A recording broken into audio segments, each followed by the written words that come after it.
खुशामदीद। शाम 5 बज चुके हैं और आप देखना शुरू कर चुके हैं पाँच का पंच लेकर आपका मेज़बान इशफाक गौहर हाजिर खिदमत है। पाँच के पंच में हर छोटी बड़ी खबर से आपको बाखबर करने के लिए इस वक्त आए हैं और आने वाले 55 मिनट में आपको ज़मीनी सूरत हाल से रूबरू करवाएंगे कि जम्मू कश्मीर के अंदर किस तरीके से सियासी सूरत हाल चल रही है और अफसर क्या कुछ सोच रहे हैं, क्योंकि ब्यूरोक्रेसी पर बहुत ज़्यादा सवाल है। और आज ब्यूरोक्रेसी में से एक अहम तरीन शख्स से हमने बातचीत की है, आपको वो भी दिखाएंगे, क्योंकि मामला जब सर्दियों का होता है तो सर्दियों के दौरान बिजली की आंख मचोली होती है। इस पर क्या कुछ इंतज़ामी अमूर चलाने वाले अफसरान का कहना है, ये भी आपको आज दिखाएंगे और आपको ज़मीनी सूरत हाल बताते हुए कुछ और मौज़ूआत पर भी हम गुफ्तगू करेंगे। लेकिन सबसे पहले आपको बड़ी 5 वीडियोस भी बताते हैं, वो बड़ी 5 वीडियोस जिन्हें आपने मुसलसल हमारे social media platform Facebook, Twitter, Instagram के साथ साथ आप हमारी ऑफिशियल वेबसाइट www.gulistannews.in पर आए हैं, लाइक सब्सक्राइब शेयर किया है ज़्यादा से ज़्यादा, और इस वजह से 5 वीडियोस ट्रेंडिंग वीडियोस बने हैं गुलिस्तान की सोशल मीडिया प्लेटफॉर्म पर। अब ये देख लीजिए, ये वो 5 वीडियोस हैं जिन्हें आपने अभी तक टॉप ट्रेंडिंग वीडियोस में जगह दिलाई है। आपके टीवी चैनल पर आ रहे हैं जी। सबसे पहला वीडियो जो है वो क्राइम ब्रांच का है, क्योंकि क्राइम ब्रांच की तरफ से बयान जारी किया गया और इस बयान को जब हमने अपलोड किया सोशल मीडिया पर तो काफ़ी ज़्यादा पजीराबी इसकी हुई और क्राइम ब्रांच डिपार्टमेंट की पीठ भी थपथपाई गई, क्योंकि क्राइम ब्रांच ने आज FIR नंबर 15/2016 को चार्जशीट जो है वो पेश कर दिया है। और ये FIR जो था ये 420C 467 468 के तहत कई और दफात के तहत जो था वो रखा गया था। और CGM की अदालत में जब इस चार्जशीट को आज रखा गया, उस चार्जशीट के अंदर उन सभी बातों की तस्दीक की गई जिसकी शिकायत क्राइम ब्रांच के सामने आई थी। अब आप सोच रहे होंगे कि जनाब ये मामला है क्या जिस पर क्राइम ब्रांच की कार्रवाई को लोगों ने सराहा है। मामला फर्जी नौकरियों का है और श्रीनगर के अंदर फर्जी नौकरियां फराहम करने वाले शख्स की गिरफ्तारी हुई। तहकीकात के बाद पता लगा कि मोटी रकम ऐंठने की गर्ज से कई लोगों को धोखा दिया गया, फर्जी ऑर्डर दिए गए और मामला जब पुलिस के पास आया तो तहकीकात में एक शख्स की गिरफ्तारी हुई और उस गिरफ्तारी की बिना पर यह पता लगा कि किस तरीके से फर्जी ऑर्डरों को बनाया जाता है। और फेक अपॉइंटमेंट जो हुए थे ये फॉरेस्ट डिपार्टमेंट के अंदर हुए थे और तफसीलात पूरी जमा करने के बाद, तहकीकात करने के बाद आज बाज़ाब्ता तौर पर चार्जशीट जो है वो दाखिल कर दिया गया है। चंद लोगों के हवाले से यह खबर इंतहाई अहम थी। उसके बाद जनाब दूसरी बड़ी खबर जो है ये जम्मू कश्मीर के हवाले से इंतहाई अहम है, क्योंकि लगातार हम आपको बता रहे थे कि जनाब ड्रग्स का इस्तेमाल करने वाले लोगों की तादाद बढ़ रही है। और जब हम फिगर्स आपके सामने रखते थे तो वो फिगर्स होते थे अनऑफिशियल, यानी गैर सरकारी इदारों की तरफ से वो आते थे। कभी एक एजेंसी सर्वे करती थी, कभी दूसरा एजेंसी सर्वे करता था, कभी तीसरी एजेंसी, दोनों खाकों को मिलाकर अपना सर्वे देती थी। लेकिन सरकार ने इस पूरे मामले पर अब बाज़ाब्ता तौर पर अपना मौक़िफ़ सामने रखा है और सरकारी एदाद शुमार सामने आए हैं। यानी जम्मू कश्मीर के अंदर कितने ड्रग एडिक्ट हैं, कितने लोग ड्रग्स लेते हैं, ड्रग्स की तादाद, इस्तेमाल करने की तादाद बढ़ी है, घटी है, ये सारे ऑफिशियल फिगर्स ऐवान के सामने रखे गए हैं। और ये फिगर्स बता रहे हैं कि कमोबेश 6 लाख से ज़्यादा लोग ऐसे हैं जो मुख्तलिफ किस्म के ड्रग्स लेते हैं सरकारी फिगर्स के हिसाब से। और ड्रग डिएडिक्शन जब ये फिगर्स रखी गई तो उसी के अंदर दूसरी लाइन लिखी गई कि जब एदाद शुमार को खंगालते हैं तो मालूम पड़ता है कि ड्रग लेने की वारदातें और ड्रग लेने और ड्रग्स बेचने का मामला जो है वो तेजी के साथ बढ़ रहा है और फैल रहा है। अब ये मकामी से लेकर मुल्की और मुल्क से लेकर गैर मुल्की तक इस धंधे में आ चुके हैं, यानी अब ये इंटरनेशनल लेवल तक मार्केट जम्मू कश्मीर का बन चुका है। एदाद शुमार जो सरकार ने दिए उनके मुताबिक साल 2018 में 938 केसेस ड्रग के नौजवान जो थे वो केसेस सामने आए जिनका इलाज मुआवजा हुआ। साल 2019 में 938 से उठकर 1173 केसेस सामने आए। 2020 के आंकड़े बता रहे हैं कि 1222 केसेस अक्टूबर के महीने तक सामने आए। अब ये 6 लाख की जो आबादी है, ये जो साल 2018, 19 और 20 के मैंने फिगर्स आपके सामने रखी, ये केसेस रजिस्टर किए गए हैं। पहला केस जो 2018 में थे 938 केसेस रजिस्टर किए गए। 2019 में 1773 केस रजिस्टर किए गए और साल 2020 में 1222 केस रजिस्टर किए गए।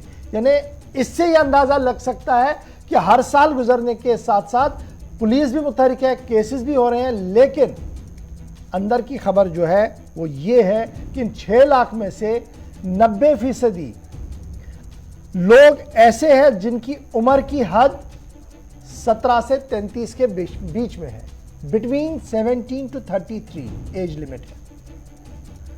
और narco terror, international drug mafia, ये ऑपरेशन जो है वो बड़े पैमाने पर चलाया जा रहा है। उसका काउंटर पुलिस की तरफ से किया गया है, संजीवनी ऑपरेशन चलाया गया और पुलिस का मानना है कि बहुत जल्द इसका कलाकमा किया जाएगा। तो नार्को टेरर और उसके साथ साथ बैनुल-अक़वामी ग्रोहों का मुतहरिक फाल होना, यह इस बात की अक्कासी करता है कि 6 लाख की आबादी में से उम्र की हद जो है वो 17 से 33 के दरमियान है। और अब ये सरकारी फिगर्स ऐवान के सामने रख दिए गए हैं। जनाब वाला, तीसरी अहम खबर श्रीनगर के हवाले से है, क्योंकि मुल्क भर के अंदर कोविड की परेशानियां हैं और कोविड हर 6 महीने बाद, 8 महीने बाद एक नए अंदाज में आ रहा है। और इस वक्त भी एक नए अंदाज में जब कोविड आया है तो उससे निपटने के लिए श्रीनगर इंतजामिया, कश्मीर की इंतजामिया मुतहरिक हो गई है और बैनुल-अक़वामी परवाज़ों से सफ़र करने वालों के लिए एहतियाती तदाबीर और ज़्यादा सख्त कर दिए गए हैं। SOPs को टाइट कर दिया गया है। श्रीनगर इंटरनेशनल एयरपोर्ट पर अब बैनुल-अक़वामी परवाज़ों का आना शुरू हो गया है, लेकिन अब जो भी बैनुल-अक़वामी परवाज़ों के ज़रिए से आएंगे, यानी बैरून मुल्क से आएंगे, उनके लिए टेस्टिंग इंतहाई लाजमी करार दी गई है और फिर क्वारंटीन किसी भी कीमत पर पहले 8 दिन, और अगर पॉजिटिव हुए तो उसके बाद जो DRDO का अस्पताल है वहां पर उनका इलाज होगा जब तक वो रुबत सेहत नहीं होते हैं।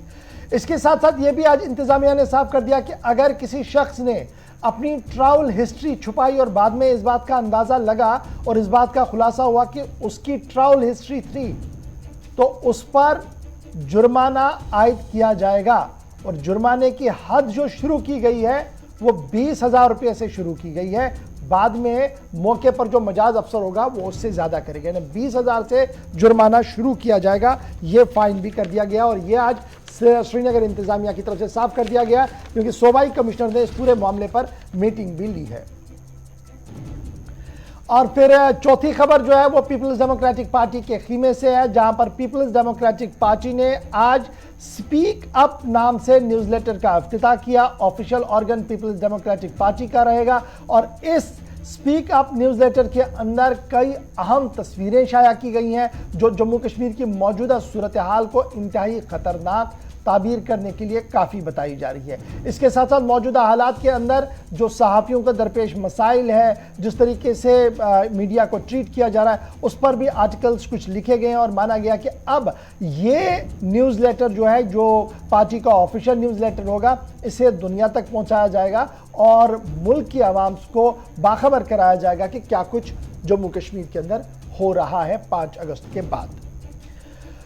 और आखिर पर आप देख रहे होंगे ज़िला पुलवामा की इंतज़ामिया मुतहरिक, क्योंकि कल इसी प्रोग्राम में हमने आपको बताया था कि किस तरीके से एक गैर सरकारी तंजीम NGO ने बच्चों का और बच्चों को बेचने का अमल शुरू किया था और बैरून रियासत उन्हें फ़रोख्त किया जा रहा था।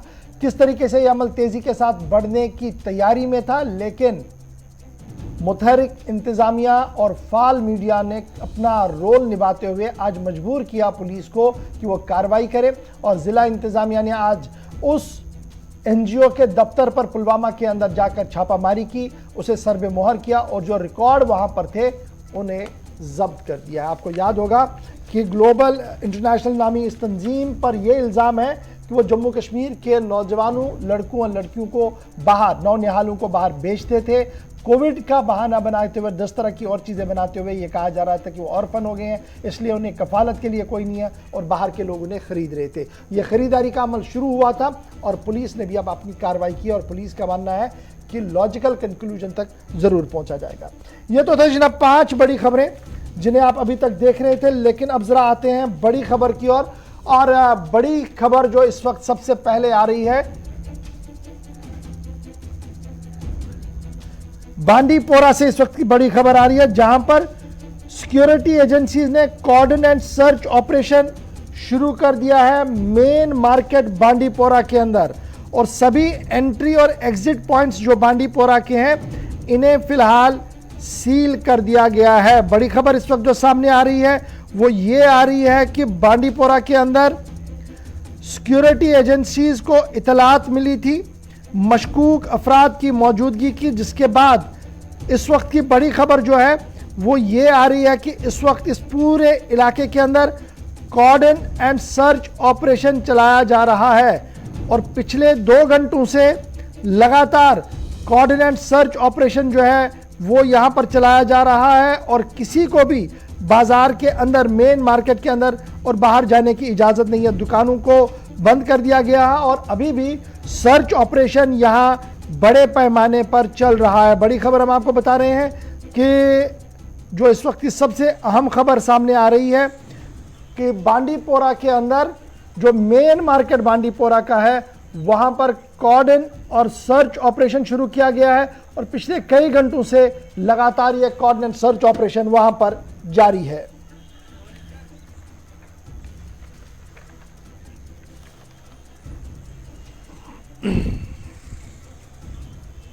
चलिए तस्वीरें बांडीपोरा की फटाफट से बढ़ते हैं आगे और बात जरा करते हैं इस वक्त की एक और बड़ी और अहम खबर की। और बड़ी और अहम खबर जो सामने आ रही है वो दिल्ली की मरकजी वजारत सेहत की तरफ से सामने रखी गई है, जिसमें कहा गया है कि ओमिक्रॉन के 2 केसेस पॉजिटिव पाए गए हैं। जी 2 केसेस सामने आए हैं मुल्क के अंदर और कर्नाटका से 2 केसेस के सामने आने की खबर सामने आ रही है। यानी 2 केसेस की तस्दीक मरकजी वजारत दाखिला, मरकजी वजारत सेहत, home department of health, ministry for health की तरफ से की गई है। और साथ ये भी कहा गया है कि किसी तरीके से पैनिक होने की कोई ज़रूरत यहाँ पर नहीं है, क्योंकि अभी सिर्फ 2 केसेस सामने आए हैं और लगातार एहतियात जो इंटरनेशनल एयरपोर्ट्स है वहाँ पर बढ़ता जा रहा है और सभी रियासतों के लिए भी लगातार खत किताबत का सिलसिला शुरू कर दिया गया है। इस वक्त तक 1 दर्जन से ज़्यादा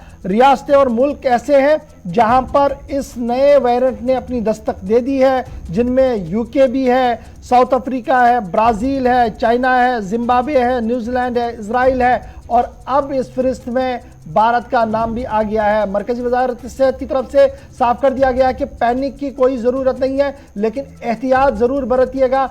SOPs जो दिए गए हैं उन SOPs को फॉलो करने की अशद ज़रूरत है और अगर आपकी ट्रैवल हिस्ट्री है और किसी भी तरीके का सिम्टम है तो आप नज़दीकी हेल्थ सेंटर के साथ राबता कायम करें ताकि मज़ीद ये नया वायरस फैले ना। फिलहाल 2 केसेस दिल्ली कर्नाटका से सामने आने की खबर आ रही है।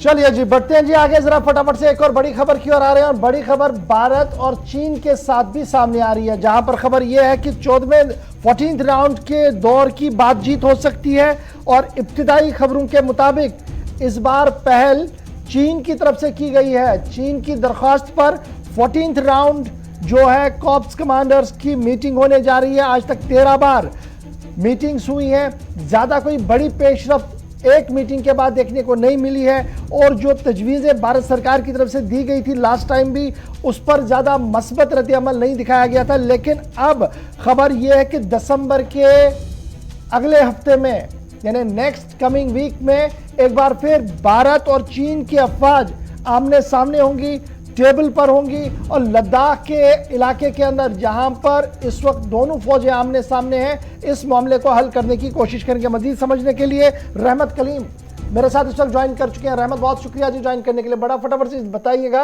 ये जो नई डेवलपमेंट आ रही है, गुज़श्ता दिनों हमने देखा था कि फॉरेन मिनिस्टर कह रहे थे देखिए हम जो बात कह रहे हैं और जिस तरीके से करने की कोशिश कर रहे हैं चीन इसको ज़्यादा पॉजिटिव नहीं ले रहा है। उसके बाद हमने चीन के अंदर बॉर्डर मैनेजमेंट की बात देखी, सदर चीन को मजीद इख्तियारात दिए गए वो भी देखे और बॉर्डर बेल्ट पर जो मैकेनिज्म वो डेवलप करने की कोशिश में है एंटायर पूरे बॉर्डर पर, वो भी सामने है। और इस बीच चीन की पहल, खबर खबर है कि चाइना की पहल पर अब 14th राउंड की टॉक जो है वो अगले हफ्ते मुतवक्का है। जी देखिए, बिल्कुल अगले हफ्ते करीब 15, 16 और 17 3 तारीख पर फिलहाल गौर किया जा रहा है। वज़ारत ख़ारजा में इस वक्त जो बात चल रही है वो ये कि चूंकि 16 दिसंबर 1971 के मौके से गोल्डन जुबली मना रहे होंगे हमारी फौज, हमारा मुल्क, उस मौके से, उस खुशी के मौके से फिलहाल उस डेट को ध्यान में रख करके ये फैसला किया जाएगा कि या तो हम 15 को कर लें या फिर 17 को कर लें या फिर 16 को ही कर सकते हैं। तो ये 3 तारीख है जिसमें वज़ारत ख़ारजा लेवल पर बात चल रही है और बहुत जल्द मुमकिन है कि इसका ऐलान कर दिया जाए कि चौथे दौर के मुज़ाकरात कब होंगे। लेकिन इस बीच इस बार चीन ने दरखास्त की है। चीन की अपील पर हिंदुस्तान सरकार ये गौर कर रहा है कि हमें कब बात करनी है। 14वें राउंड की बातचीत सिर्फ इसलिए, और चीन ने दरखास्त इसलिए की कि जो सूरत हाल है, जो क्लाइमेट क्राइसिस है, जो माहौलियात है, जो मौसम है, वो मौसम का सितम कहीं ना कहीं पिछली बार जिस तरह से डराया था चीन को, वही डर इस बार भी लग रहा है। इसलिए कोशिश की जा रही है कि जल्द से जल्द कब्ल अज वक्त बाज़ाब्ता तौर पर अपनी फौज को, जो मुश्किल सूरत हाल से दो चार हैं, जो ऐसी जगह पर हैं जिन्हें क्लाइमेट की वजह से या यूं कहें कि माहौलियात की वजह से, माहौल की वजह से, ठंड की वजह से उन्हें मुश्किलात का सामना करना पड़ सकता है, इसलिए उन्हें वहां से निकालने के लिए यह कोशिश की जा रही है कि बातचीत के जरिए इस मसले का हल निकाला जाए। फिलहाल जो हमें खबर मिल रही है कि चूंकि 13वें राउंड की बातचीत हुई थी, उसमें बहुत ज्यादा पॉजिटिव नतीजे सामने नहीं आए थे, लेकिन कुछ फैसला जरूर हुआ था। उसके बाद 2-3 खित्ते ऐसे हैं, 2-3 पॉइंट्स, फ्रिक्शन पॉइंट्स ऐसे हैं जहां पर अभी भी हिंदुस्तान और चीन के दरमियान तनातनी की सूरत हाल है। उसमें सबसे बड़ा और सबसे अहम पॉइंट है हॉट स्प्रिंग का। हॉट स्प्रिंग का मामला अभी तक हल नहीं हुआ है। उसके बाद दौलत बेग ओल्डी का मसला भी हल नहीं हुआ है, और साथ ही साथ डेमचौक की बात करें तो ये 3 ऐसे पॉइंट्स हैं जहां पर अभी भी हिंदुस्तान और चीन के दरमियान तनातनी की सूरत हाल है। और हिंदुस्तान का कहना है कि हम हॉट स्प्रिंग की बात तो करेंगे, क्योंकि चीन इस बार हॉट स्प्रिंग के मसले पर बात करने के लिए तैयार होता हुआ दिखाई दे रहा है। लेकिन हिंदुस्तान ने एक शर्त रखी, जो जराये से हमें खबर मिली, कि हम इसमें साथ ही साथ दौलत बेग ओल्डी के मसले को भी हल करेंगे और CNN जंक्शन के मसले को भी हल करेंगे। इस पर भी रेजोल्यूशन चीन की तरफ से आना चाहिए। हिंदुस्तान ने दबे लफ्जों में अपना पैगाम दे दिया है। अब देखना यह होगा कि जो तारीख तय की जाने वाली है, मुमकिन है कि 16 तारीख को हो जाए या 17 को हो जाए या 15 को हो जाए, तो फिर उसके बाद 14 राउंड के नतीजे क्या कुछ समझ में आते हैं, 14 राउंड के बाद मुज़ाकरात में क्या नतीजे समझ में आते हैं। लेकिन यह है कि अभी जो सरहद पर LAC पर सूरत हाल है, हिंदुस्तान और चीन दोनों अपनी अपनी पूरी तैयारी है, चाहे वो तामीरात के मसले पर हो या फिर फौज की तैनाती। बड़ा इंपॉर्टेंट है जिस तरीके से हम एनालिसिस उसका करते हैं, जो तजिया करते हैं कि जनाब मौसम का मार एक बड़ी वजह है, लेकिन अब देखते देखते ये दूसरा विंटर होगा जब दोनों फौजें आमने सामने होंगी और दोनों के पास हथियार, असला और दीगर तरह की चीजें जो रखी गई हैं। क्या यह मुमकिन है कि टॉक्स के बाद ये डीएस्केलेट होगा वाकई तौर पर और बैरक्स में वापस चले जाएंगे दोनों, या ये सिर्फ एक आई वॉश होगा, चलिए 1-2 महीना निकल जाए, बाद में देखा जाएगा क्या कुछ होगा?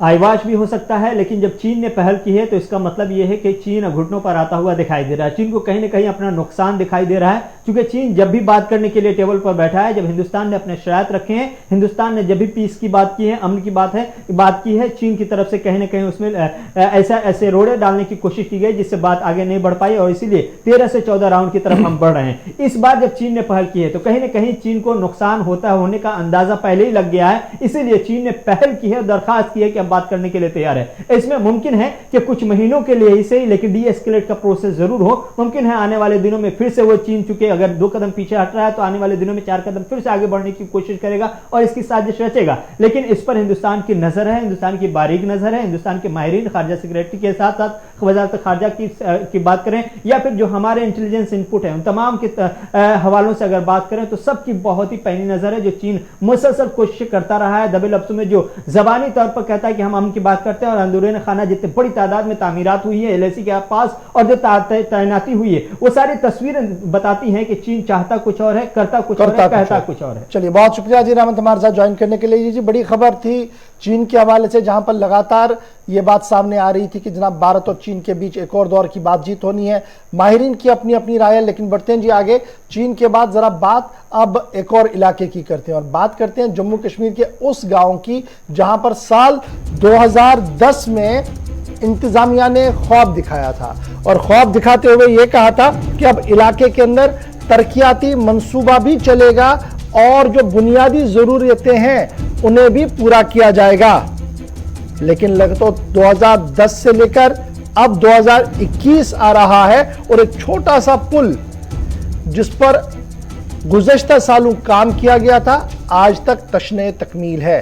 और यह पुल सिर्फ 2 गांव के लिए अहम नहीं है, बल्कि कई गांव को शाहरा की हैसियत से, नेशनल हाईवे की हैसियत से काम करता है। लेकिन दूर दराज का इलाका है, लेकिन गुलिस्तान न्यूज ने आपसे वादा किया कि आपकी हर खबर को बड़ी इंपॉर्टेंस के साथ लिया जाएगा। यह इलाका है जी बटगुन कापरन, खूबसूरत इलाका है, लेकिन बुनियादी सहूलियात ना के बराबर है। और रूरल डेवलपमेंट और आरडीडी के साथ साथ जो आरएंडबी डिपार्टमेंट है जो वहां पर काम करना था, शायद उनके नक्शे से अब ये भूल ही गए हैं कि उन्होंने कुछ काम तो यहां पर किया था, इसमें कुछ लाख और लगते, कुछ करोड़ रुपया और लगता, ये पाए तकमील तक पहुंचता, लेकिन शायद ऑनगोइंग या लिंगरिंग प्रोजेक्ट्स के नाम पर इसे छोड़ दिया गया। और 2010 से साल 2021 का फाइनेंशियल ईयर भी क्लोजिंग पर है। अब मैं इसलिए इसको क्लोजिंग पर कह रहा हूं क्योंकि चंद दिनों के अंदर अंदर बर्फ पड़नी है और इस इलाके के अंदर भी अच्छी खासी बर्फ पड़ती है, जिसके बाद सीमेंट का काम ना के बराबर होना। सीधे चलेंगे जी ग्राउंड जीरो पर। फिदा हुसैन मेरे साथ है ग्राउंड जीरो से। फिदा, बहुत शुक्रिया ज्वाइन करने के लिए। ख्वाब बड़ा दिलचस्प था 2010 में, उस वक्त की सरकार ने दिखाया था। सरकारें चली गई, क्या मंसूबा भी चला गया, और ये हजारों करोड़ रुपए का जो प्रोजेक्ट बनाने की बातें हो रही थी, क्या ये कभी तशने तकमील होगा? देखिए, इस बात मैं आपको बता दूं कि जैसे कि आपने अपने आगाज में भी कहा कि वादा हम करते हैं और पूरा करके ही छोड़ जाते हैं, चाहते हैं तो कहीं ना कहीं पे अरबाब इक़्तिदार के साथ वो मामला उठाते हैं और उसकी सुनवाई भी होती है। 2010, 11, 12, 13, 14, 15, 16, 17, 18, 19, 20, अब 21 आ गया है और वहां के लोग कहते हैं कि आखिर इस इलाके की और जो एक छोटा सा ब्रिज था जिस पर सिर्फ स्लैब डालने की, और स्लैब का इंतजार करते करते अब हम थक गए हैं, हमारी आंखें भी अब थक गई है। रोज हम सुबह जब उठते हैं तो इस ब्रिज की ओर हमारी नजर पड़ती है।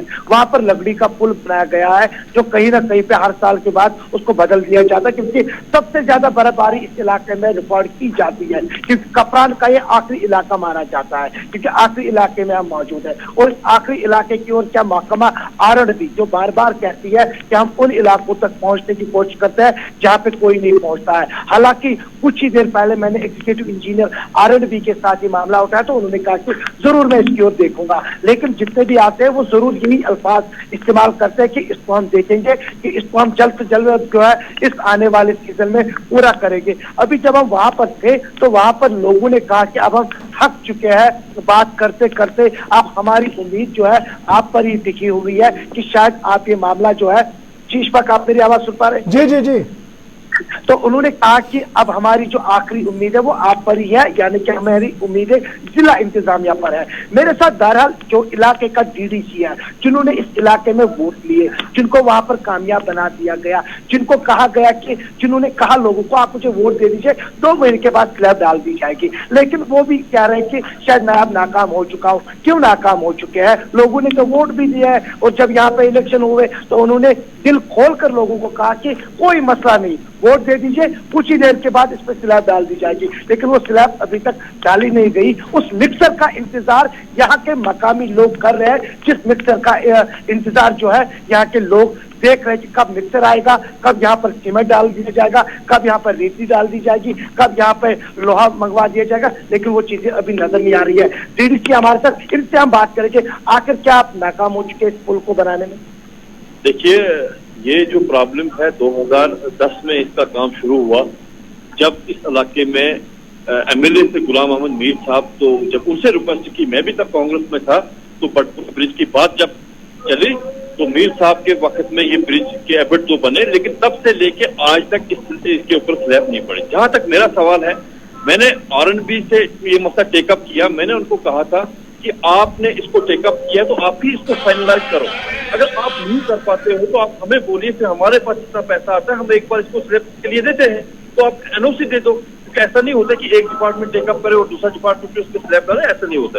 लेकिन आरएंडबी का कहना यह था कि नहीं, हम इसको खुद कर रहे हैं, आप मत कर लीजिए हम, लेकिन खुद करते करते भी अब 1 साल डीडीसी को भी हो गया, अब तक इसके ऊपर स्लैब नहीं पड़ी है। इसका रेस्पॉन्सिबल जो है वो आरएंडबी डिपार्टमेंट है। नहीं, रेस्पॉन्स तो है क्योंकि आप नुमाइंदे हैं इलाके, आप पे भी काफी ज्यादा नजरें हैं, क्योंकि लोगों ने चुन के भेजा है, डीडीसी चुन के भेजा है, तो क्या आपने कभी महकमा के साथ, जैसे कि आपने कहा कि मैंने बात की है, बात से नहीं, क्योंकि काम से मतलब है लोगों को, लोग कहते हैं थक गए हैं इंतजार करते करते।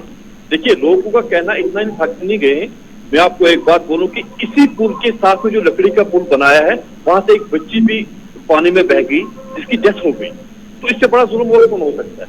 मैंने हमेशा टेकअप किया है, फायर अथॉरिटी के साथ मैंने टेकअप किया है इस मसले को कि इसका इजाला किया जाए, लेकिन आज तक अथॉरिटी नहीं सुन रही। और दूसरी बात मैं आपको कहना चाहता हूँ कि आपके चैनल के माध्यम से पूरे लोग इसको देख रहे हैं खबर को, तो जो डीडीसी का जहां तक ताल्लुक है, मैं आपको पहले इससे आगाह करना चाहता हूं कि डीडीसी को जब इलेक्शन हुए, जब आर्टिकल 370-35 से खत्म हुआ, 5 अगस्त 2019 को जब फैसला लिया जम्मू कश्मीर की पहचान को खत्म किया गया, उसके बाद जब डीडीसी का चुनाव आया तो सरकार ने, दिल्ली ने बड़े बड़े दावे किए कि आप अपना नुमाइंदा बनाओ और आपकी लोकल प्रॉब्लम जो है वो आपका नुमाइंदा वहां पे देख लेगा। लेकिन हम थक चुके हैं एडमिनिस्ट्रेशन के आगे, सरकार के आगे अपने प्रॉब्लम्स को रखते हुए, लेकिन सरकार टस से मस नहीं होती, एक भी मसला हल नहीं होगा डीडीसी के। देखिए इशफाक, इनका यही कहना है कि अब मैं भी थक चुका हूं, लेकिन अभी 1 साल ही हुआ इनका, और इन्होंने कहा कि अब हम थक चुके हैं। लेकिन लोग जो है, लोग कहते हैं कि हमारी फरियाद अब जरूर सुनेगी शायद जिला इंतजामिया,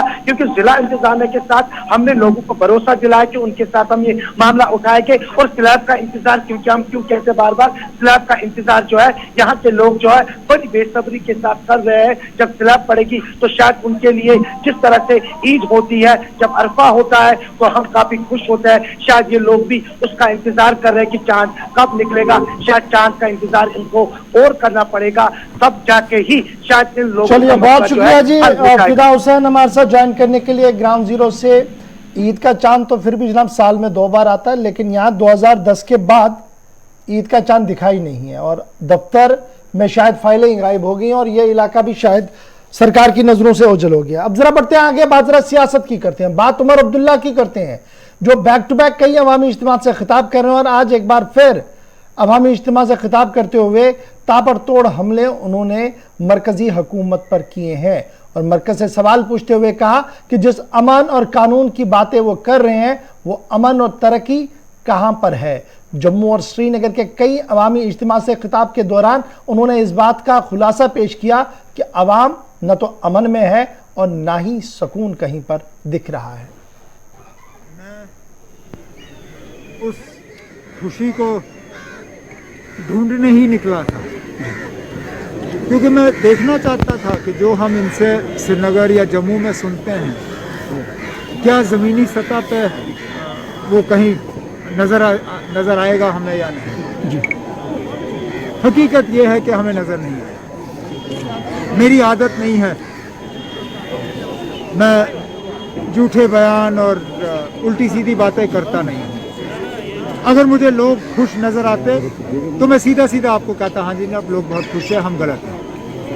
लेकिन मुझे अभी तक मुझे वो लोग नज़र ही नहीं आए जिनकी बात ये वज़ीर जो आते हैं यहाँ करते हैं। मुझे लोग परेशान दिखे, मुझे लोग मायूस दिखे, मुझे लोग नाराज़ दिखे।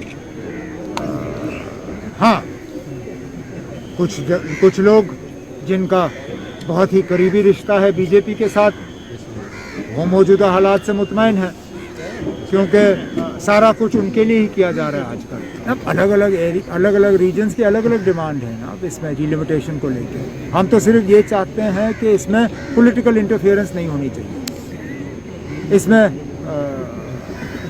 खासकर पॉपुलेशन का जो डेटा है 2011 के सेंसस का, 2011 के सेंसस के मुताबिक डेटा ड्रिवन जो है डिलिमिटेशन का एक्सरसाइज होना चाहिए।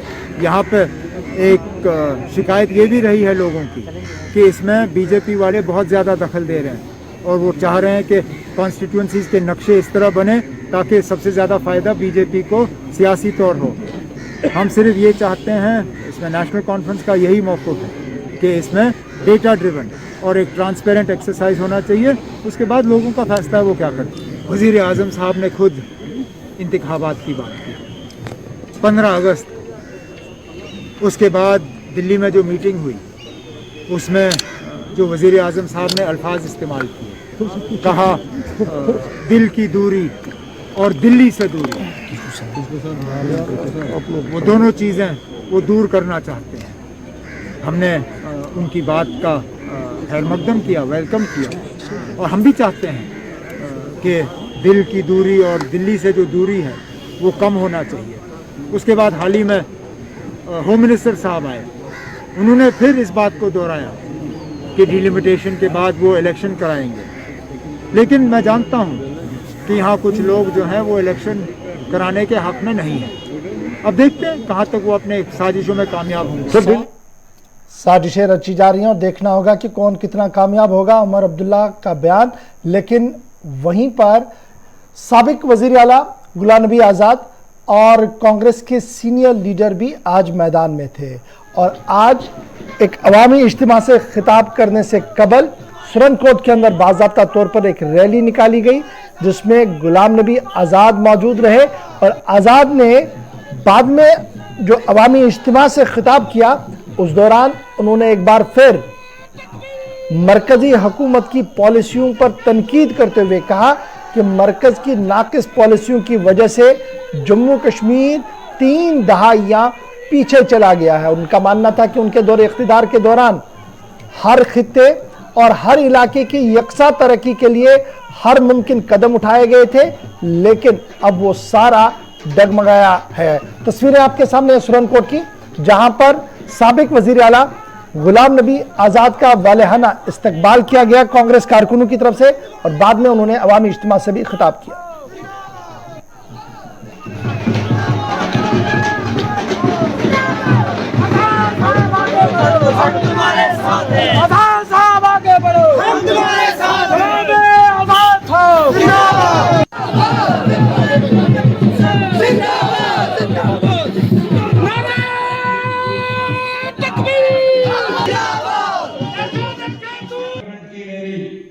मुद्दत खत्म हो गई थी।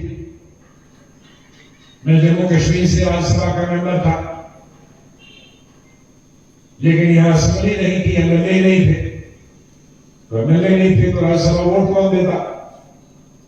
इसलिए मैंने 2 चीजें सोची, 5-6 महीने सोची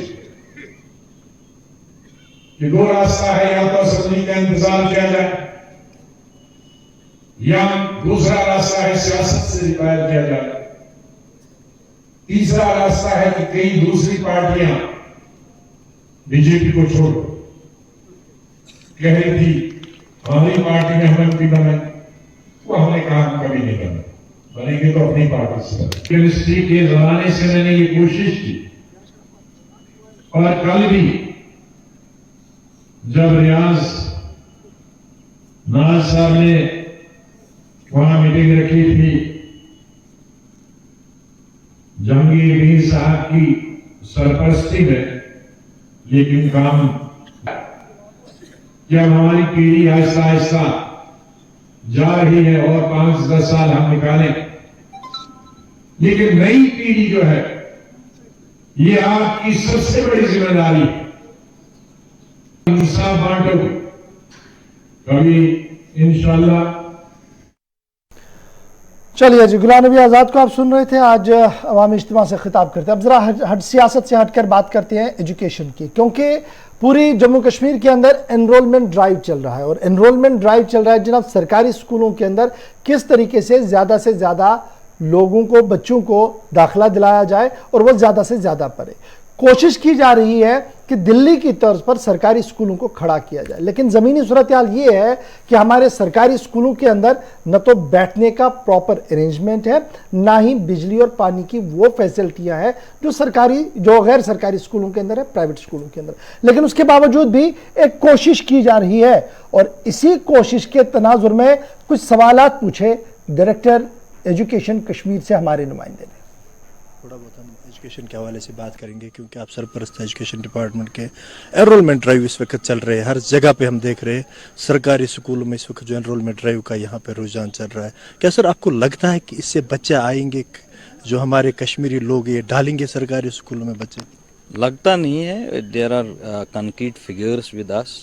कल तक हमने 56,000 नए बच्चों को एनरोल किया हुआ है। This is a good step towards education. हम ये चाहते हैं कि कोई भी ऐसा बच्चा न हो जो स्कूल न जा पाए। राइट टू एजुकेशन एक्ट के हिसाब से हर कोई, this is a fundamental right now, तालीम हासिल करना। तो हम कोशिश कर रहे हैं कि ये जो बच्चे हैं ये तालीम के इस नूर से दूर न रहें, स्कूलों में जाए ताकि वो अपना जो मुस्तकबिल है उसको संवारे। ये बात है। तो जो आप कहते लगता है, लेकिन we are on a good track. हमने आज जो, जैसे मैंने कहा, 56,000 कल तक हमने एनरोल किए नए बच्चे। तो मुझे लगता है कि we should carry forward this mission. सबों से मेरी यही गुजारिश है कि बच्चों को आउट ऑफ स्कूल न रखा जाए, ताकि ये जो बच्चे हैं हमारा मुस्तकबिल है, इसको हमें संवारना। सर, बहुत सारे कवर मैंने भी प्रोग्राम करे एनरोलमेंट ड्राइव, मगर हमेशा लोग वहाँ पे सवाल करते हैं इंटर नहीं है वहाँ पे गवर्नमेंट स्कूलों में, और ख़ास तौर पे जो सरकारी टीचर्स इस वक्त एनरोलमेंट ड्राइव चला रहे हैं, उनके बच्चे बड़े बड़े स्कूलों में, प्राइवेट स्कूल में पढ़ते, वो क्यों नहीं फिर अपने बच्चों को सरकारी स्कूल में डालते? ये जो आप बोलते हैं infrastructure, this is a myth. ऐसी बात नहीं है। We have the highest infrastructure in the country. जो हमारे बच्चों पे 1,08,000 से 1,10,000 पर बच्चा पर साल हम खर्च करते हैं। बिल्डिंग्स बहुत हैं। We have trained staff, we have a selected staff. ऐसा नहीं है कि जिसको जो कहीं नहीं जाता है, जो रिजेक्टेड लॉट हो वो दूसरी जगह जाता है। We have a selected teachers, well read teachers. ऐसी बात नहीं है। इंफ्रास्ट्रक्चर बढ़िया है। ये एक मिथ है कि हमारे पास इंफ्रास्ट्रक्चर नहीं है। सबसे ज़्यादा इंफ्रास्ट्रक्चर तो सरकारी स्कूलों में है। टीचर्स रिसोर्सेज सबसे ज़्यादा सरकारी स्कूलों में है। फ्री बुक्स सरकारी स्कूलों में है। मिड डे मील्स सरकारी स्कूलों में है। स्कॉलरशिप्स सरकारी स्कूलों में। तो ये एक ऐसे ही कहा जाता है कि सरकारी स्कूलों में इंफ्रास्ट्रक्चर नहीं है। Let me put it on record, we have the best infrastructure in the country. Sir, मैं नहीं कहता हूँ, लोग कहते हैं, सवाल करते हैं कि अगर है फिर टीचर्स क्यों नहीं अपने बच्चों को सरकारी स्कूल में डाल लेते, वो क्यों प्राइवेट स्कूलों को? इसी ट्रस्ट को हम बिल्ड करने की कोशिश कर रहे हैं। आजकल एक ड्राइव चल रही, कुलगाम में गया, पुलवामा गया, वहाँ सरकारी स्कूलों के टीचर्स ने पहले अपने बच्चों को सरकारी स्कूलों में डाला, उसके बाद they went to the other parents. Kulgam में हमारा एक स्कूल है रंगर मोहल्ला में, वहाँ वी हैव, हमने पूरा एनरोलमेंट वहाँ कहते एज ऑफ नाउ एडमिशन हमने वहाँ बंद किए हुए है। नेक्स्ट साल से वहाँ जिस तरह बिस्कोर बर्न हॉल में इंटरव्यू के बेसिस पे एडमिशन लेते, we will have to think on those lines in ऐसे स्कूलों में। फ्री बुक सर अभी नहीं आए स्कूलों में, तो अगर बच्चे फ्री बुक्स आ गए। 70% of books we have received, we have delivered. दिल को बहलाने के लिए गालिब ख्याल अच्छा है। कह रहे हैं कि जनाब सबसे अच्छा इंफ्रास्ट्रक्चर हमारे जम्मू कश्मीर में है। वादा रहा आपसे इसी प्रोग्राम में आपको दिखाएंगे कि जम्मू कश्मीर के सरकारी स्कूलों की हालत क्या है। शायद डायरेक्टर साहब उन स्कूलों तक भी जा पहुंचे जहां पर इंफ्रास्ट्रक्चर है ही नहीं, और इंशाल्लाह जिंदा रहे तो कल ही आपको दिखाएंगे कि किस तरीके से सरकारी स्कूल हमारे चलते हैं, और ये जो बड़े दावे किए जा रहे हैं ये कितने सराब और दिल को खुश करने के लिए अच्छे बनाए जाते हैं। बहरहाल बढ़ते हैं जी आगे, बात जरा बिजली की करते हैं, क्योंकि बिजली की आंख मचोली लगातार जारी है और बिजली की आंख मचोली की वजह से आवाम परेशान है, और यही परेशानी का हाल जिला कुपवाड़ा के अंदर भी है। जरा इस रिपोर्ट को देखिए, उसके बाद इसका काउंटर भी आपको बताते हैं। जम्मू कश्मीर में चांद की रोशनी से जम्मू कश्मीर को रोशन होते हुए तो आपने बखूबी देखा होगा, लेकिन क्या वो रोशनी जिसके बाद नेता साहब करते हैं वो आपने देखी है? जवाब आपको इन तस्वीरों में खुद मिल जाएगा। ये इलाका जम्मू कश्मीर के कुपवाड़ा का है। लोग परेशानी में हैं क्योंकि बिजली नहीं है, और बिजली की तो छोड़िए जनाब, बिजली के खंबे भी नहीं है। खैर, बिजली आती नहीं है, और आती भी है तो कुछ घंटे की रोशनी जरूर हो पाती है, लेकिन फिर दिन में भी रात नजर आती है क्योंकि बिजली नहीं आती। खैर, आप लोगों को सुनेंगे तो खुद ही अंदाजा लगा पाएंगे कि आखिर लोग कितने परेशान हैं। जी, हमारे यहाँ पे 24 घंटे में 2 घंटे लाइट आती है। जैसे कि बिजली बिल 370 रुपये लेते हैं। अभी महीना पूरा नहीं होता तो बिजली वाले आ जाते हैं, अलाओ जी पैसे।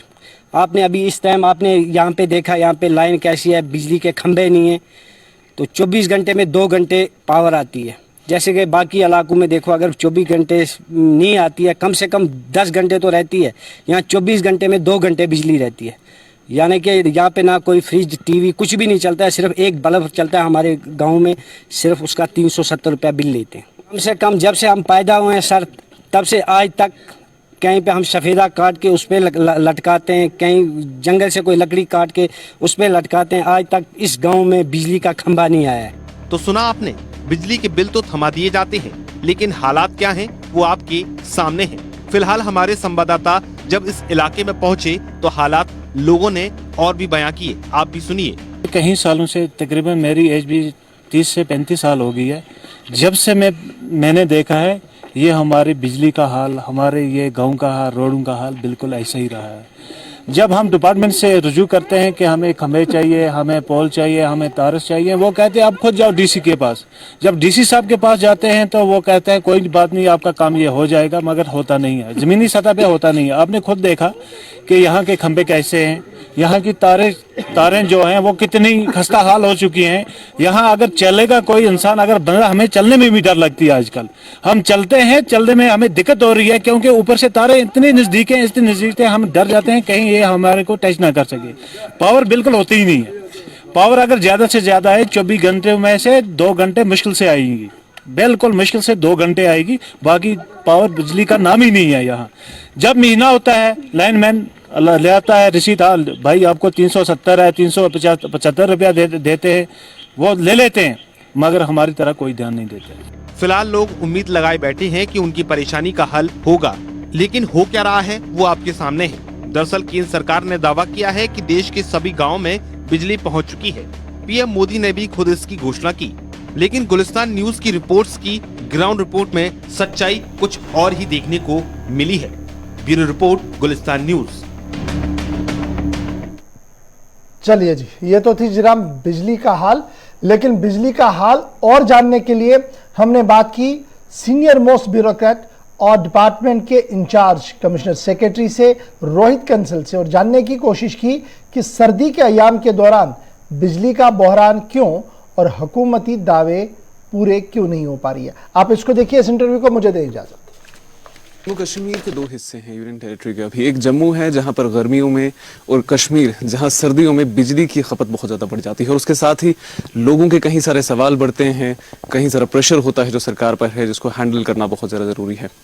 लेकिन बिजली विभाग की अगर बात करें, जम्मू कश्मीर यूनियन टेरिटरी के अंदर पिछले कई सालों से लगातार कोशिशें इस चीज़ की है कि जो लोगों का डिमांड है और जो सप्लाई है उसको बराबर करवाया जा सके और किसी भी तरह से विभाग लॉस में ना जाए।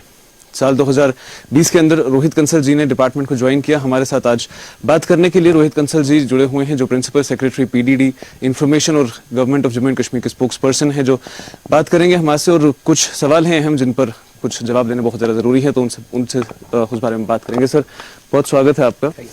जम्मू कश्मीर में बिजली विभाग एक ऐसा विभाग है जो सबसे ज्यादा एफिशिएंट है, काम कर रहा है, लेकिन तनकीद का सामना भी सबसे ज्यादा वही विभाग कर रहा है, सवालों का सामना भी उन्हीं को है। सबसे पहले सर आपसे जानना चाहूंगा, जिसके साथ मोहब्बत है उसी के साथ गिला है।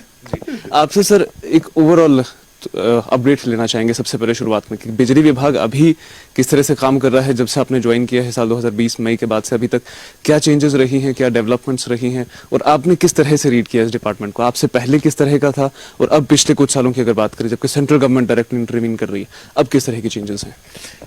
देखिए, सबसे पहले तो मैं मुख्तसर तौर पे ये बताऊंगा कि आप मुझे मिल रहे हैं, मैं श्रीनगर में आया हूं, और श्रीनगर में आने का मेरा मेन मुद्दा जो है, मेन मकसद जो है कि ग्राउंड पे खुद आऊं और देखूं कि किस तरह की इंतजामात किए गए हैं हमारे डिपार्टमेंटल ऑफिसर्स के द्वारा ये इस सरमा के लिए।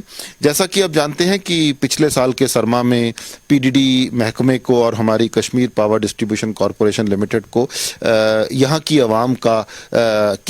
आवाम की ज़बरदस्त मोहब्बत भी मिली और ज़बरदस्त ताउन भी मिला, और मेरी ना सिर्फ उम्मीद है बल्कि यकीन भी है कि इस साल भी हमें उसी तरह का ताउन और उसी तरह का मोहब्बत जो है पब्लिक से मिलेगा। तो मुख्तसर तौर पे अगर मैं आपको बताऊं कि अगर आपको भी शायद याद होगा कि आज से 2-3 साल पहले अगर हम वादी कश्मीर का हाल देखें तो 1200 साढ़े 1200 मेगावाट जो है पावर हम सप्लाई करते थे, लेकिन ये ऊपर वाले की रहमत है, उसका फजल है और डिपार्टमेंट की मेहनत है कि हम इसको बढ़ाने में, इंक्रीज करने में कामयाब हो गए हैं। और इस साल जो है अभी तक तकरीबन 1720 मेगावाट का पीक लोड हमने सर्व कर दिया है और हमें उम्मीद है कि अभी हम इसको 150 मेगावाट तक और बढ़ाएंगे और कम से कम 1850 मेगावाट तक तो लेके जाएंगे। अगर मैं सिर्फ पिछले साल की ही बात करूं तो पिछले साल भी हम 1500 1550 इसके आसपास कहीं रहते थे। तो जैसा कि आप देख रहे हैं कि 200-250 मेगावाट का इजाफा हम एक साल में करने में कामयाब हो गए हैं। इसी तरह अगर आप इंफ्रास्ट्रक्चर की बात करें तो ये आपने खुद देखा होगा, अपने आसपास भी देखा होगा कि इंफ्रास्ट्रक्चर पे हमारा ज़बरदस्त जो है प्रेशर रहा है। ज़बरदस्त हमने कोशिश की है कि इंफ्रास्ट्रक्चर को इंक्रीज़ किया जाए, इम्प्रूव किया जाए।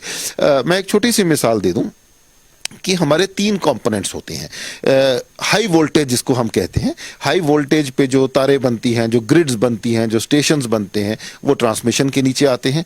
उसके नीचे फिर आते हैं हमारे रिसीविंग स्टेशंस जिसको सब ट्रांसमिशन कहा जाता है, और उसके बाद जिसको आप अक्सर ट्रांसफार्मर कहते हैं, जिसको हम डिस्ट्रीब्यूशन ट्रांसफार्मर कहते हैं, ये डिस्ट्रीब्यूशन लेवल पे होता है।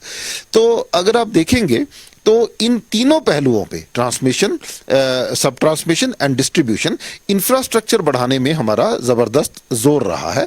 और अगर मैं ट्रांसमिशन की बात करूं तो ये शायद पहली बार होगा कि स्टेट कैपेक्स से, जो हमारा जम्मू कश्मीर का अपना कैपेक्स होता है, 400 के करीब 400 करोड़ के रुपए करीब हम रुपया सर्व कर रहे हैं मुख्तलिफ जो है ट्रांसमिशन कैपेसिटी बढ़ाने के लिए। एक मैं आपको एग्जाम्पल दे दूं, आपने डेलिना देखा होगा। डेलिना में जो है हमने अभी पिछले आई थिंक अप्रैल मई में इजाफा किया, और एक और हम ऑगमेंटेशन डेलिना में कर रहे हैं। लस्सीपुरा में हमने किया, चाडूरा में हमने किया, वानपू मीर बाजार में हमने किया। तमाम सारी ग्रिड्स हैं जिनमें हम इम्प्रूवमेंट कर रहे हैं। इसी तरह अगर मैं थोड़ा सा और कह दूं फिर मैं आपका सवाल ले लेता हूं। इसी तरह अगर हम डिस्ट्रीब्यूशन का देखें तो पिछले 1.5-2 सालों में तकरीबन 68 हमारे रिसीविंग स्टेशंस या तो नए बन गए हैं या ऑगमेंट हो गए हैं। 4000 के करीब ट्रांसफार्मर लग गए हैं। तो इंफ्रास्ट्रक्चर पे हमने जबरदस्त प्रेशर रखा है। जब हम लोग इंफ्रास्ट्रक्चर डेवलपमेंट की बात करते हैं उसमें फाइनेंशियल एक बहुत बड़ा सेक्टर आता है कि इन्वेस्ट करना है, उस पर फिर इन्वेस्टमेंट में वापस प्रॉफिट भी लेना है। लेकिन जब हम लोग इन्वेस्टमेंट टू प्रॉफिट या फिर रेवेन्यू जनरेशन को देखते हैं, एक बड़ा गैप नजर आता है। 6000 करोड़ के आसपास इन्वेस्ट हुआ और फिर उसमें से 50% अमाउंट भी रिकवर नहीं हो पा रहा। क्या बेसिक रीजन हैं कश्मीर के अंदर से, खासतौर से अगर बात करें कि जो आप रेवेन्यू इन्वेस्ट कर रहे हैं उसका वापस एक रीगेन जो प्रॉफिट आना चाहिए वो काफ़ी कम देखने को मिल रहा है, या फिर जिस तरह से पिछले भी आप ही ने इन्फॉर्म किया था secretary to government power development department जो है, उन्हें पिछली बारी भी कि एक लोन लिया गया है, सॉफ्ट लोन 11,000 करोड़ के आसपास का, लाइबिलिटीज को क्लियर करने के लिए।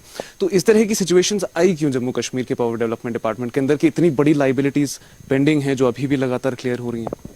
देखिए, मैं प्रॉफिट की बात नहीं करूंगा क्योंकि गवर्नमेंट को किसी तरह के प्रॉफिट का दरकार नहीं है, लेकिन गवर्नमेंट की एक मजबूरी जरूर है, और वो मजबूरी ये है कि जो पावर हम सप्लाई करते हैं वो हमें परचेज करनी पड़ती है। कोई एनटीपीसी से परचेज करते हैं, कोई एनएचपीसी से परचेज करते हैं, कोई कहीं और से परचेज करते हैं, और तकरीबन उसका 6,6300 करोड़ रुपया परचेज का खर्चा आता है। लेकिन जो हमें वापस आता है रेवेन्यू वो 26-2700 करोड़ है। मैं पूरे जम्मू कश्मीर की बात कर रहा हूं। तो ये 6300 करोड़ और 2700 करोड़ के बीच का जो गैप है, ये गैप गवर्नमेंट को देना पड़ता है। ये गवर्नमेंट को अपनी जेब से देना पड़ता है, फाइनेंस डिपार्टमेंट को देना पड़ता है, और यही वजह है कि लायबिलिटीज पाइल अप हो जाती हैं। एक मैं बात आपको और भी बता दूं कि अगर हमें 6300 करोड़ पूरा रुपया वापस आ जाएगा तब भी गवर्नमेंट को कुछ देना पड़ेगा। आप पूछेंगे कैसे? वो इसलिए देना पड़ेगा क्योंकि जो हमारी कॉस्ट ऑफ सप्लाई है और कॉस्ट ऑफ सेल है उसमें फर्क है, और उसमें जो थोड़ा गैप है वो गवर्नमेंट को सब्सिडी के रूप में देना पड़ेगा। तो अगर हमें पूरा 6300 वापस आ जाएगा तब भी कुछ सब्सिडी का एलिमेंट रहेगा, लेकिन यह है कि 6300 करोड़ वापस आने से जो डिपार्टमेंट की माली हालत है वो थोड़ी इंप्रूव हो जाएगी। और लगातार एक तरह के हम कहें तो लोगों की तरफ से भी शिकायतें बहुत सारी हैं जिनके बारे में आपसे बात करना। ग्रीवेंस रिड्रेसल सिस्टम एक ऐसा सिस्टम है जो पूरे जम्मू कश्मीर में अभी एक्टिवली काम कर रहा है। डिप्टी कमिश्नर ऑफिस से लेकर लेफ्टिनेंट गवर्नर ऑफिस तक हर जगह पर सिस्टम्स मौजूद हैं। लोगों के कहीं सारे, हमारे एक प्रोग्राम चलता है मॉर्निंग, उसमें कॉल फीड इन आता है। लोगों का कहना है कि एक सब स्टेबल फीडबैक मैकेनिज्म मौजूद नहीं है डिपार्टमेंट के अंदर, एक रिड्रेसल सिस्टम जिससे कि डायरेक्ट हमारे मसले जो 2 घंटे में क्लियर हो जाए उनको 4 दिन लगते हैं। तो क्या कोई प्लान ऐसा है या एग्जिस्टिंग अभी कुछ ऐसा है कि जिसकी वजह से एक रिड्रेसल यूनिवर्सल मैकेनिज्म सिस्टम बनाया जा सके? देखिए, मैं खुसूसी तौर पे पावर डिपार्टमेंट की बात करूंगा। तमाम रियासती इंतजामिया की मैं नहीं बात कर रहा इस वक्त, मैं बात कर रहा हूं पावर डेवलपमेंट डिपार्टमेंट की। पावर डेवलपमेंट डिपार्टमेंट में हमने दो चीज़ें की हैं। एक तो ये की है कि श्रीनगर में और जम्मू में, दो शहरों में हमने round the clock call centre चलाए हैं, जो कि क्लाउड बेस्ड कॉल सेंटर है। और इन कॉल सेंटर्स के नंबर भी हमने पब्लिक किए हैं, शाया किए हैं। तो कोई भी सज्जन जो है यहाँ पे कॉल कर सकता है, और जैसे ही वो कॉल करते हैं तो उनका call concerned XEN, concerned AEE उनको आगे पास ऑन कर दिया जाता है और उस प्रॉब्लम का फिर निवारण किया जाता है। हाँ, ये जरूर हो सकता है कि मान लीजिए किसी कस्टमर का कॉल आया, लेकिन वो कस्टमर की शिकायत ऐसी है कि उसके ट्रांसफार्मर जल गया है या उसकी तार गिर गई है, तो जाहिर है कि उस तार को दोबारा जोड़ने में और ट्रांसफार्मर को रिपेयर करके वापस अपनी बे में लगाने में कुछ समय लगेगा। तो इसलिए हो सकता है कस्टमर को लगे कि तवालत हो रही है, लेकिन मैं आपके प्रोग्राम के जरिए अपील करना चाहूंगा कि इन 24/7 कॉल सेंटर्स के नंबर जो हैं सब जगह मौजूद है, हमारी वेबसाइट पे मौजूद है। इन पे बराए मेहरबानी कॉल कीजिएगा और अपनी ग्रीवेंस रिकॉर्ड कराइएगा, आपको जरूर इसका जवाब मिलेगा। और खुदा न खास्ता अगर आपको कॉल सेंटर से कोई शिकायत है तो भी आप इसकी शिकायत दर्ज करा सकते हैं। बहुत सी चीजें हैं जिसमें हमारे आला अफसरान खुद जायजा लेते हैं, हफ्ता दा हफ्ता वो देखते हैं कि कौन सी शिकायत कितनी देर से पेंडिंग है और उसको रिड्रेस करने की कोशिश करते हैं। दूसरी अर्ज में आपसे ये करूंगा कि आजकल सोशल मीडिया का जमाना है, फेसबुक के जरिए, ट्विटर के जरिए तमाम शिकायतें हमारे पास आती हैं, बहुत सी कंप्लेंट्स हमारे पास आती हैं, और आप खुद भी देख रहे होंगे और मैं इस बात पे फख्र महसूस करता हूं कि पावर डेवलपमेंट इंतजामिया एक ऐसा डिपार्टमेंट है जो जल्द से जल्द सोशल मीडिया पे लोगों के जवाब देने की कोशिश करता है। कर्टेलमेंट शेड्यूल सोशल मीडिया पे आता है, बहुत से लोग सोशल मीडिया पे कहते हैं कि हमारी लाइट चली गई, तो एक्सीएन साहिबान, AEE साहिबान उसका फौरन कोई ना कोई जवाब लिखते हैं। मैं ये भी गुजारिश करूंगा आपके जरिए कि हजारों कस्टमर्स हैं, हजारों बातें हैं, शायद हमारे ऑफिसर्स के लिए इंडिविजुअली रिप्लाई करना कभी कभी मुमकिन नहीं होता, तब भी हमारी कोशिश ये रहती है कि ज्यादातर कंप्लेंट्स का हम जवाब दे पाएं। आपने कर्टेनमेंट्स की बात की, एक सिस्टम शुरू हुआ था कि श्रीनगर के अंदर या फिर जम्मू के अंदर प्रीपेड मीटर्स के बारे में बात की गई थी, आपसे उससे पहले भी बात की थी मैंने। 2 लाख के आसपास मीटर्स इंस्टॉल होने थे, उसका थोड़ा सा स्टेटस जानना चाहेंगे कि करंट स्टेटस उन मीटर्स का क्या है। और एक बड़ा सवाल है लोगों के मन में उन्हीं मीटर्स को लेकर के, लोगों को ऐसा लग रहा है कि प्राइवेटाइजेशन हो रही है, प्राइवेट कंपनीज के हवाले डिपार्टमेंट किया जा रहा है। इस तरह की इन बातों पर कैसे रिस्पॉन्स करेंगे आप? देखिए, मैं सबसे पहले मैं वही बात कहूंगा जो मैंने शुरू में कही थी कि हमारा डिपार्टमेंट जो है, हमारी कॉरपोरेशंस जो है, ये पब्लिक से जुड़ी हुई है। आप सड़क के बगैर शायद फिर भी एक हफ्ता गुजार सकते हैं, लेकिन बिजली के बगैर शायद आप इतना वक्त नहीं गुजार पाते। यही वजह है कि पब्लिक को, अवाम को डिपार्टमेंट के साथ मोहब्बत भी है, और जहां कहीं उनको लगता है कि उनकी उम्मीद पूरी नहीं हो सकती तो उनको गिले भी होते हैं। हमें उसमें कोई शिकायत नहीं है, जिसके साथ मोहब्बत है उसी के साथ गिला होता है। लेकिन मैं ये जरूर कहना चाहूंगा कि जो पावर है इसके 2 पहलू हैं, और ये एक ही सिक्का है, इसके 2 पहलू हैं। एक पहलू इसका है जो पावर सप्लाई की जाती है, और दूसरा पहलू है जो जुडिशियस यूज ऑफ पावर है, जो रेवेन्यू कलेक्शन है।